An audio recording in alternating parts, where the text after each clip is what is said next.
Assalamualaikum warahmatullahi wabarakatuh. Selamat pagi anak-anak. Waalaikumsalam warahmatullahi wabarakatuh. Selamat pagi, Bapak. Selamat pagi, Bapak. Bagaimana kabarnya semuanya? Semoga sehat selalu ya. Apakah semuanya sudah sarapan? Alhamdulillah sudah, Bapak. Baik, jika sudah sarapan, tentunya harus semangat untuk belajar pada pagi hari ini ya. Sebelum memulai pembelajaran, jangan lupa untuk berdoa agar kita dipermudah dalam memahami materi-materi kita nanti. Kepada ketua kelas dipersilahkan untuk memimpin teman-temannya berdoa. Baik, Bapak. Marilah teman-teman, sebelum memulai pembelajaran pada pagi hari ini, marilah kita berdoa menurut agama dan kepercayaan masing-masing. Berdoa mulai. Berdoa selesai. Pada pertemuan sebelumnya, kalian sudah melakukan praktikum dan membahas konstanta hidrolisis dan cara penentuan pH beberapa garam menghidrolisis, bukan? Apakah ada yang masih ingat garam apa saja yang kita bahas pada pertemuan sebelumnya? Saya masih ingat, Pak, yaitu penentuan pH larutan garam yang berasal dari asam kuat dan basa kuat. Kemudian larutan garam yang berasal dari basa kuat dan asam lemah, Pak. Oke, benar sekali ya. Nah, pada pertemuan kali ini kita akan melanjutkan pembahasan mengenai penentuan pH garam menghidrolisis. Namun, pada pembahasan kita kali ini yaitu tentang garam yang berasal dari asam kuat dan basa lemah, serta garam yang berasal dari asam lemah dan basa lemah. Apakah kalian membawa laporan praktikum kemarin ataupun data hasil praktikum kemarin? Membawa, Bapak. Oke, bagus. Bapak minta salah satu siswa untuk maju ke depan membawa data hasil praktikumnya, kemudian akan Bapak tampilkan. Apakah ada yang bersedia? Saya, Bapak. Oke, bagus, Ega. Silahkan maju. Coba perhatikan tabel yang sudah Bapak tampilkan, dan coba sebutkan garam mana saja yang berasal dari asam kuat dan basa lemah. Garam yang berasal dari asam kuat dan basa lemah itu ada garam NH4Cl dan NH42SO4, Pak. Oke, bagus. Lalu garam mana saja yang berasal dari asam lemah dan basa lemah? Garam yang berasal dari asam lemah dan basa lemah itu ada garam PbCH3COO2 kali dan CH3COONH4, Pak. Oke, bagus. Nah, pada pembahasan yang pertama, kita akan membahas tentang tetapan hidrolisis dan penentuan pH larutan garam menghidrolisis yang berasal dari asam kuat dan basa lemah. Kita ambil satu larutan, yaitu larutan garam NH4Cl. Coba lihat pada tabel, berapa pH larutan garam NH4Cl? pH-nya 5, Bapak. Benar ya? Sekarang Bapak tanya terlebih dahulu, pada saat membuat larutan garam tersebut menggunakan pelarut air, bukan? Iya, Bapak. Nah, kita tahu bahwa pH air adalah 7. Namun, setelah dilarutkan garam NH4Cl dalam air tersebut, ternyata pH-nya berubah menjadi 6. Perubahan pH itu dipengaruhi oleh konsentrasi apa sih? Ada yang masih ingat? Dipengaruhi oleh konsentrasi ion H+ dan ion OH-, Bapak. Oke, benar ya. Perubahan pH air dari 7 menjadi 5 setelah ditambahkan garam NH4Cl itu disebabkan oleh perubahan konsentrasi H+ dan OH- dalam air. Mengapa konsentrasi H+ dan OH- dalam air bisa berubah, Pak? Oke, pertanyaan yang bagus. Seperti yang sudah dibahas sebelumnya, garam jika dilarutkan dalam air akan terionisasi menjadi ion-ionnya. Nah, ion dari garam tersebut akan menghidrolisis air atau bisa bereaksi dengan air, sehingga konsentrasi ion H+ dan OH- dalam air itu berubah. Apakah dari kalian ada yang bisa menuliskan reaksi ionisasi dari garam NH4Cl? Saya, Bapak. Iya, Yulia. Coba maju dan tuliskan reaksi ionisasi dari garam NH4Cl di papan tulis ya. Baik, Bapak. NH4Cl fase solid menjadi NH4 plus fase aquos ditambah Cl- fase aquos. Bagaimana yang lain? Apakah semuanya setuju dengan yang dituliskan Yulia? Setuju, Bapak. Oke. Reaksi ionisasi yang dituliskan oleh Yulia sudah benar ya. Lalu, ion manakah yang dapat menghidrolisis air atau dapat bereaksi dengan air? Menurut saya, ion yang dapat bereaksi dengan air adalah ion NH4+, dan ion Cl- tidak dapat bereaksi dengan air, Bapak. Yang lain bagaimana? Sama, Sama, Bapak. Coba tuliskan di papan tulis bagaimana reaksinya. Reaksi yang pertama, NH4 positif fase aqueous ditambah H2O fase liquid menjadi reaksi berkesetimbangan NH4OH fase aqueous ditambah H positif fase aqueous. Reaksi yang kedua, Cl negatif fase aqueous ditambah H2O fase liquid tidak bisa direaksikan. Oke, benar sekali ya. Namun, mengapa hanya ion NH4 positif yang dapat bereaksi dengan air? Dan ion Cl negatif tidak bisa bereaksi dengan air?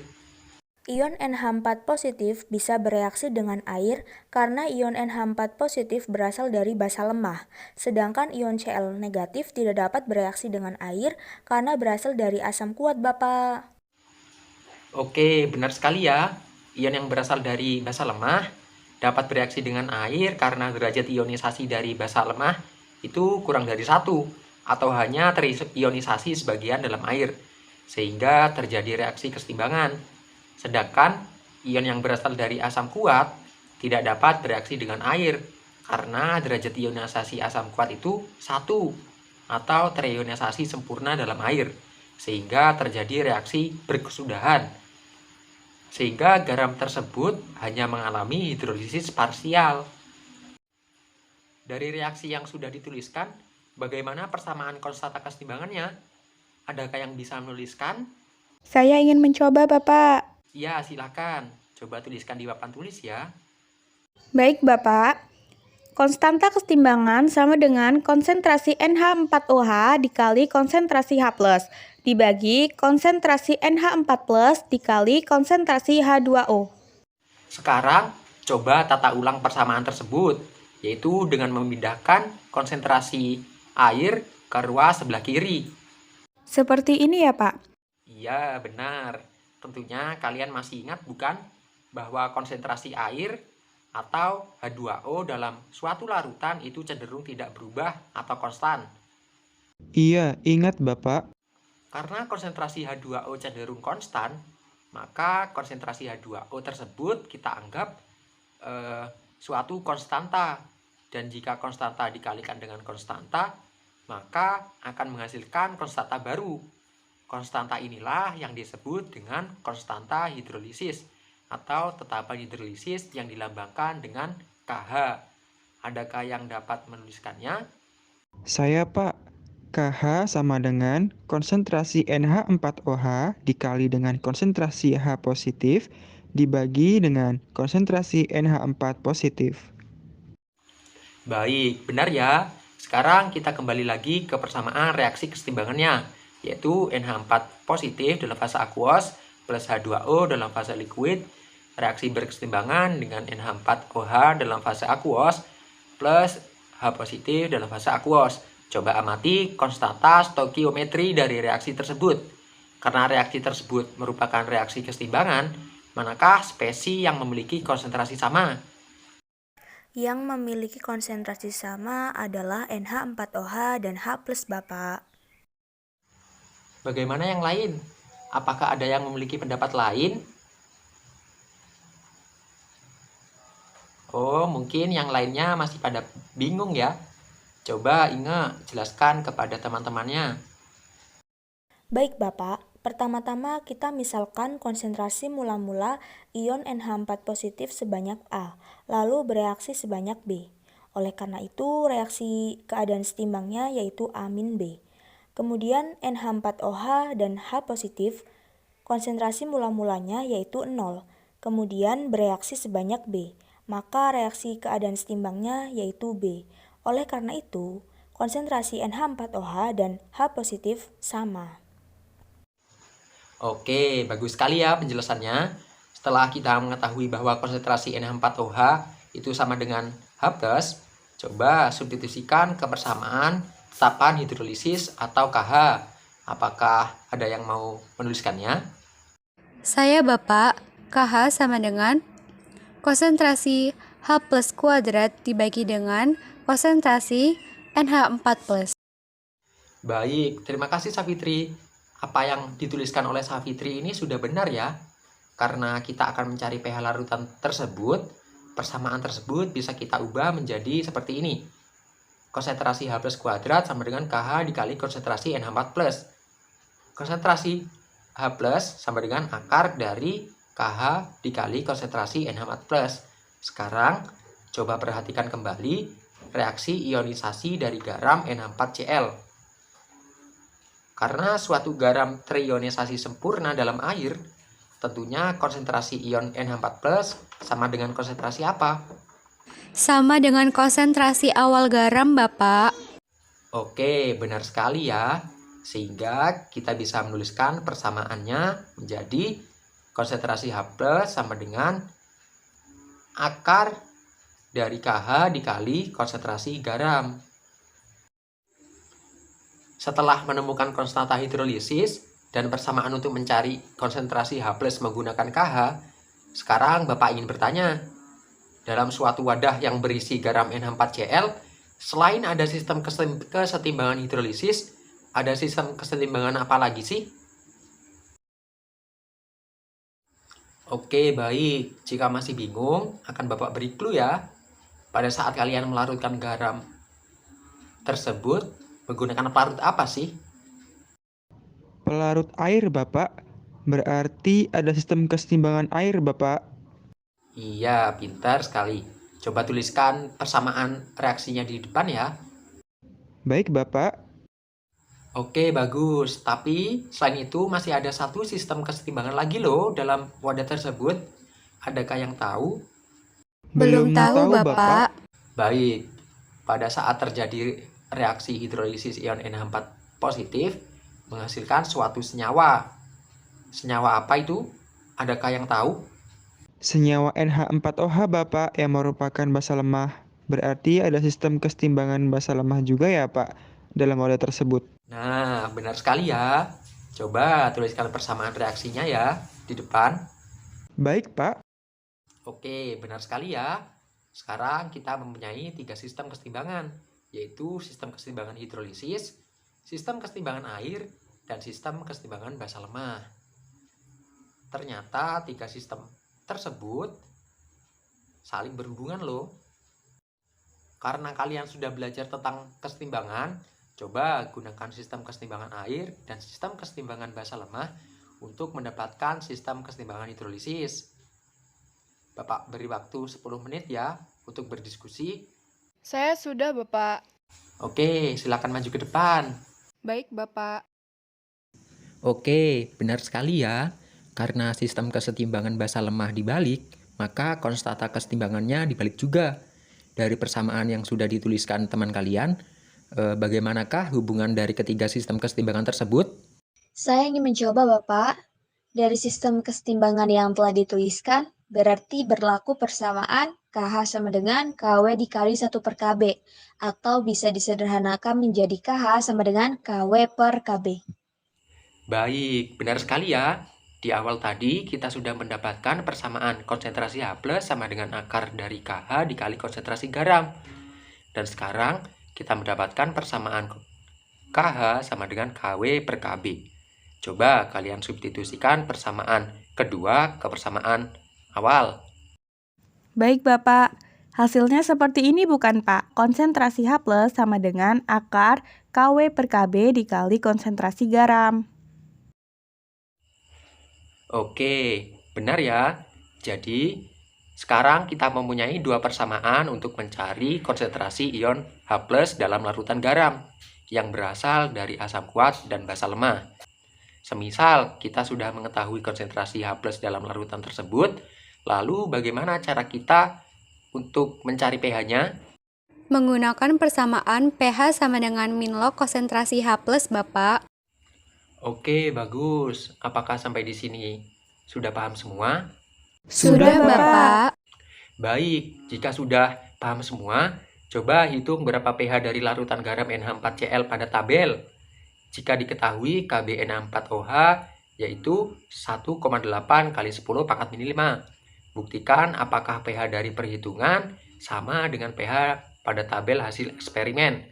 Bapak beri waktu 10 menit untuk berdiskusi. Berarti konsentrasinya juga sama dengan tabel ya Bapak, 0,1 molar. Ya, sama. Yang sudah boleh langsung maju ke depan ya. Saya ingin mencoba, Pak.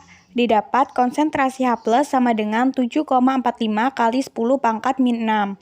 Sehingga pH sama dengan 5,1. Hasilnya hampir sama dengan pH hasil eksperimen pada tabel, Pak.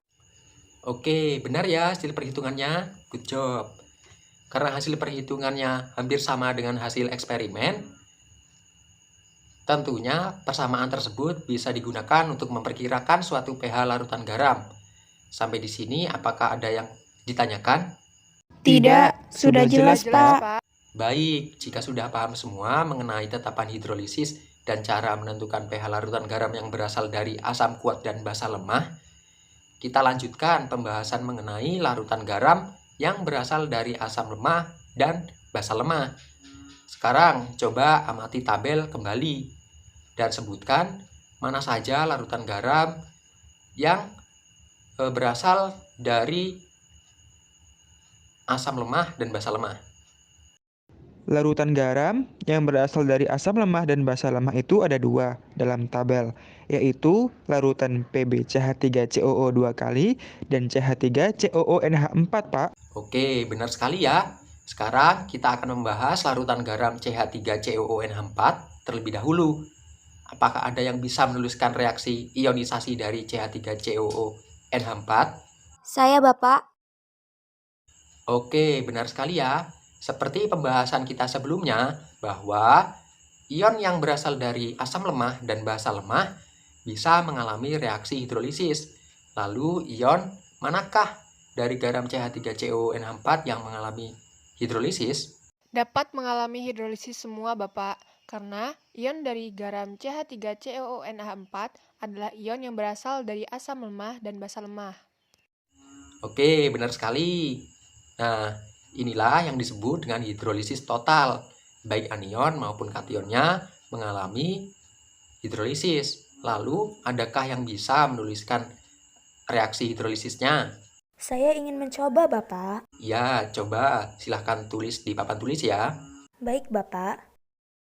Baik, benar sekali ya.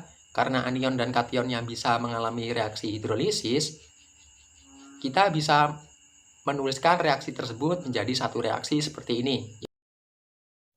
Selain sistem kesetimbangan hidrolisis, siapa yang tahu sistem kesetimbangan apalagi yang ada dalam wadah tersebut? Saya, Bapak, ada sistem kesetimbangan asam lemah, basa lemah, dan sistem kesetimbangan air, Bapak. Oke, terima kasih, Ga. Bagaimana dengan yang lain? Apakah ada yang punya pendapat lain? Sama, Sama, Bapak. Bapak. Baik, jika sama, coba Ega tuliskan persamaannya di papan tulis. Baik, Bapak. Oke, bagus. Nah, sekarang kita mempunyai 4 sistem kesetimbangan, yaitu sistem kesetimbangan hidrolisis, sistem kesetimbangan air, asam lemah, dan basa lemah. Coba kalian gunakan 3 sistem kesetimbangan yang ada untuk mencari sistem kesetimbangan air. Apakah ada yang sudah selesai? Saya, Bapak. Oke, coba maju dan tuliskan di papan tulis ya, Nak. Baik, Bapak. Oke, bagus. Benar sekali ya. Jadi, tetapan hidrolisis larutan garam yang berasal dari asam lemah dan basa lemah yaitu KH sama dengan KW per KA dikali KB. Lalu, bagaimana cara penentuan pH-nya, Pak? Pertanyaan yang bagus. Seharusnya pH larutan garam yang berasal dari asam lemah dan basa lemah secara kuantitatif sukar dikaitkan dengan nilai Ka dan Kb maupun dengan konsentrasi garam. pH larutan yang tepat hanya bisa ditentukan melalui pengukuran. Namun, pH larutan garam yang berasal dari asam lemah dan basa lemah dapat diperkirakan dengan rumus berikut, yaitu konsentrasi H+ sama dengan akar dari Kw dikali Ka per Kb. Apakah ada yang tahu mengapa konsentrasi ion-ionnya tidak berpengaruh pada penentuan pH larutan ini? Kurang tahu, Bapak. Baik, coba amati lagi reaksi ionisasi dari garam CH3COONH4. Apa yang bisa kalian dapat? Konsentrasi dari ion-ionnya sama, Pak. Karena semua ion dari garam tersebut dapat mengalami hidrolisis, maka dari itu konsentrasinya tidak berpengaruh, Bapak. Oke, benar sekali ya. Oleh karena itu, penentuan konsentrasi H+ hanya dipengaruhi oleh Ka dan Kb-nya. Sekarang Bapak ingin bertanya, informasi apa saja yang kalian dapat jika Ka lebih besar dari Kb? Coba hubungkan dengan kemampuan ionisasi dari asam lemah dan basa lemahnya. Jika Ka lebih besar dari Kb, maka asam lemahnya akan lebih cepat terionisasi menjadi ion-ionnya. Dan salah satu ionnya adalah H+, sehingga akan lebih banyak terbentuk H+ daripada OH-nya. Dan larutan tersebut akan bersifat asam, Bapak. Jawaban yang bagus. Apakah ada yang punya pendapat lain? Berarti jika Ka lebih kecil daripada Kb, larutannya akan bersifat basa ya, Bapak? Ya, benar sekali. Lalu, bagaimana jika Ka sama dengan Kb? Akan bersifat netral bukan, Pak? Nah, benar ya. Sampai di sini, apakah ada yang kurang jelas? Apakah ada yang ingin ditanyakan? Sudah jelas, Bapak. Baik, jika sudah jelas, coba hitung pH larutan garam CH3COONH4 dan pH larutan garam Pb CH3COO 2 kali jika diketahui Kb dari CH3COOH yaitu 1,8 kali 10 pangkat min 5, KBNH4OH yaitu 1,8 kali 10 pangkat min 5, dan Kb PbOH2 yaitu 4,25 kali 10 pangkat min 5. Silahkan dikerjakan. Apabila ada yang sudah selesai, silahkan maju dan tuliskan di papan tulis ya. Apakah ada yang sudah selesai? Saya ingin mencoba, Bapak, untuk garam CH3COONH4. Baik, silahkan maju ke depan. Baik, Bapak. Konsentrasi H positif sama dengan 10 pangkat min 7, maka pH sama dengan min log 10 pangkat min 7. Dihasilkan pH sama dengan 7, bersifat netral dan sesuai dengan tabel hasil percobaan. Oke, bagus. Yang lainnya bagaimana? Apakah hasilnya ada yang berbeda? Sama, Bapak.